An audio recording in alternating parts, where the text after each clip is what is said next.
भूक काय ऐका, आम्ही जीवनाचा दुसरा अर्थ सांगतो की आयुष्यभर आईच्या गर्भात आल्यापासून खातोय. किती जणांचं पोट भरलं? किती जणांचं भरलं? नाही ना. आज तुमची सहल संपल्यानंतर उद्या सुट्टी दिवशी पालकांनी तुम्हाला संगम हॉटेलला जरी नेलं आणि जेवून आला तरी दुसऱ्या दिवशी तुम्हाला भूक लागणार नाही. भूकेसाठी कशाला जगायचं? ऐका, शेवटी सलाईंची पायपच नरड्याला घालावी लागते. तुम्ही बघताय आजूबाजूला, ही सत्य आहे का असत्य आहे? हा, ज्या डोळ्यानं आम्ही बघतोय आणि घमंड नाही आम्हाला डोळ्यावरती, त्या डोळ्याला हळूहळू दिसायचं बंद होतं का नाही? बर, ज्या शरीराला आम्ही जन्माला आल्यापासून आरशात बघतोय, किती मुलं अशी आहेत की जे आरसा बघत नाहीत? किती आहे? त्याच देहाला पुढे सुरकुत्या पडून त्याला काडी लावायची आहे. हे सत्य आहे का असत्य आहे? काय बाळानो, इकडे इकडे बाहेर बघणारे, सत्य आहे का असत्य आहे? मग हे सगळं आहे तर जगायचं कशाला? हे कळलं, जगायचं सत्य अशा होता. त्या बाळानं कीर्तनात सगळी जेवायला गेली. ऐका काय म्हणतोय, शब्द ऐका. कीर्तनात झाल्यानंतर सगळी जेवायला गेली, पण त्या बाळाला कळालं की जीवनात खरी भूक काय आहे. आणि ते बाळ घसपटत आलं. कुठं आलं?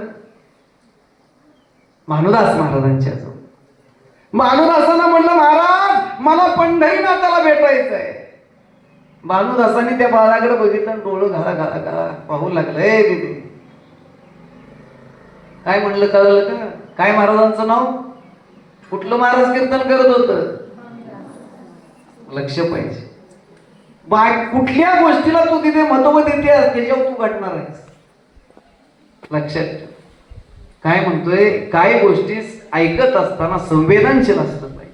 आमचा समाज पाठीमागे राहायला, आमचा समाज संवेदनशील नाही, हा सगळ्यात मोठा घोटाळा आहे. ते बाळ आलं, भानुदासांनी पाहिला, हाती नाही आणि पाय नाही, पण म्हणतोय मला पंढरपूर गाठायचं आहे. आणि पंढरपूर तर शेकडो किलोमीटर आहे. पण बाळ म्हणते, महाराज मला येऊ द्या. डोळ्यात पाणी आलेले भानुदास महाराज म्हणतायत, शेवटी तोंडातनं त्यांच्या चल म्हणून गेलं आणि संतांच्या मुखातनं शब्द गेला, याचा अर्थ सत्य होणार. ते बाळाला माहिती. किती विश्वास पाहिजे गुरुवर? गुरुवर, संतांच्यावर, आई वडिलांच्यावर किती विश्वास पाहिजे? एकदा सांगितलंय गुरुनी की चल, याचा अर्थ मी पोचणार. हा विश्वास त्या बाळाला आहे, ज्याला हाती नाही तर पाय नाही तर शेकडो किलोमीटर चालायचं आहे. कसं जात तुम्ही? कसं जात? ज्याने जीवनाचा अर्थ जाणला. त्या बाळानं काय केलं? हे सगळी निघून गेली. ते बाळ घसपाटत गेलं गोदावरीच्या तीराला. पाण्याच्या कडेला पोहता येत नाही, त्या ओलाव्यामध्ये आलटी पलटी मारली आणि तिथनं घसपाटत रात्रभर प्रवास करू. हे काही सामान्य घटना आहे का?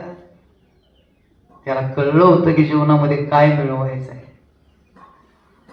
सकाळी पोचलं आणि तिथं जाऊन काम नुसतं पोचलं नाही, जाऊन संतांची सेवा करू लागलं. त्या गावात जाऊन आरोळ्या देऊ लागलं, उठा, जाग व्हा, भानुदासांची दिंडी यायला लागली, सणा समार्जन करा, रांगोळ्या टाका, जेवणाची व्यवस्था करा.